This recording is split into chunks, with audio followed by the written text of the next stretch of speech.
Hi everybody. So now today in this video lecture we'll talk about the top view of the skull, and this is what you can see in front of you all is basically the top view of the skull. It is called as the norma verticalis, and the norma verticalis basically means that when you observe the skull from the top, how would you appreciate it? Like, I mean to say, what all features would you recognize, or you would be able to appreciate when you see the skull from the top view. So let's begin with. First of all, when you this is basically the norma verticalis, and this is its anatomical position. So now simply just don't memorize or just don't focus on just memorizing the things. Grossly, when you see this, what all features you can appreciate? The number one being the three lines. One you can see this line over here, one here, and the lastly being over here, right? So these lines basically are the sutures, right? Now what are sutures? Sutures, as you all know, are basically the joints. Now, when the word comes joint, so all of you are familiar that a joint is basically made up of two bones, right? So the first suture that you can appreciate over here is basically called as the coronal suture. The second one in the midline plane is called as the sagittal suture, while the third is called as the lambdoid suture. Now, we have used the term suture. So obviously two bones would be involved in it. So the bone which you can see over here in the front is basically called as the frontal bone, while these two paired bones are basically the parietal bones. Okay.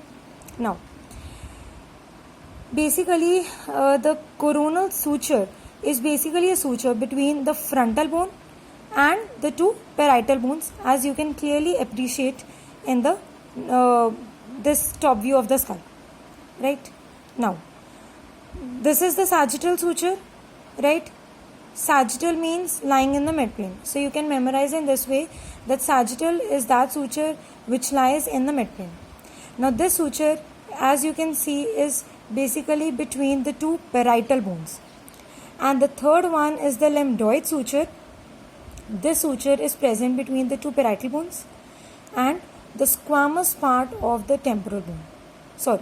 The squamous part of the occipital bone.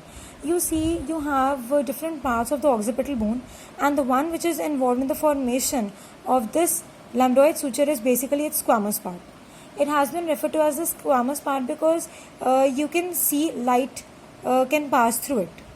Okay. So now you can see over here is a point, this one, where the coronal suture and the sagittal suture meet. This point corresponds to anterior fontanelle in case of infants, while bregma in case of adults. Basically, these these fontanelles are the membrane filled gaps which are present in infants, and these are very soft portions. These are basically membrane filled gaps, right? So now basically you have in total of 6 fontanelles, out of which 2 are paired and 2 are unpaired.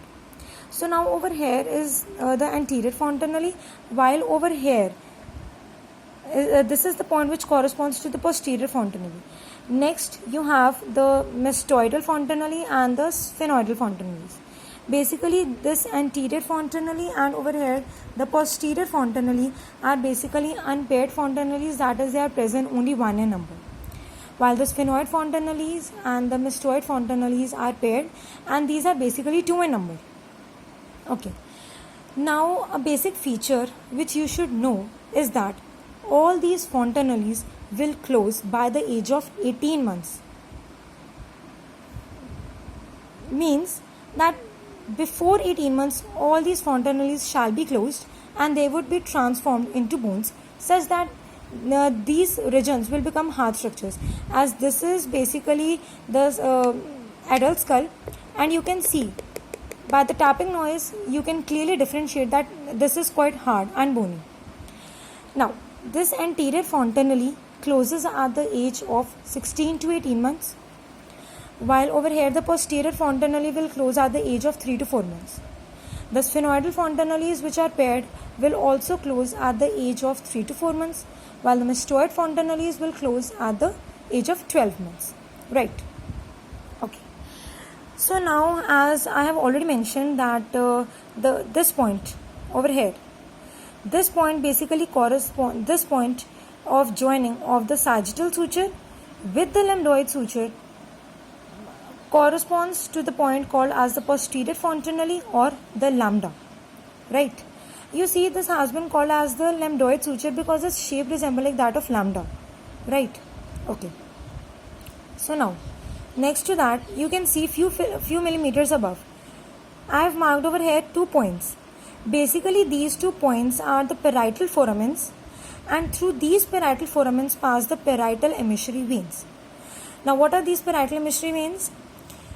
The parietal emissary veins are basically the emissary veins of the skull, and they basically connect the extracranial veins with the intracranial venous sinuses. Now, these are clinically very important, and this I would mention later on. And before that, you can see over here I have marked a region between these 2 parietal foramen. This is basically called as obelion.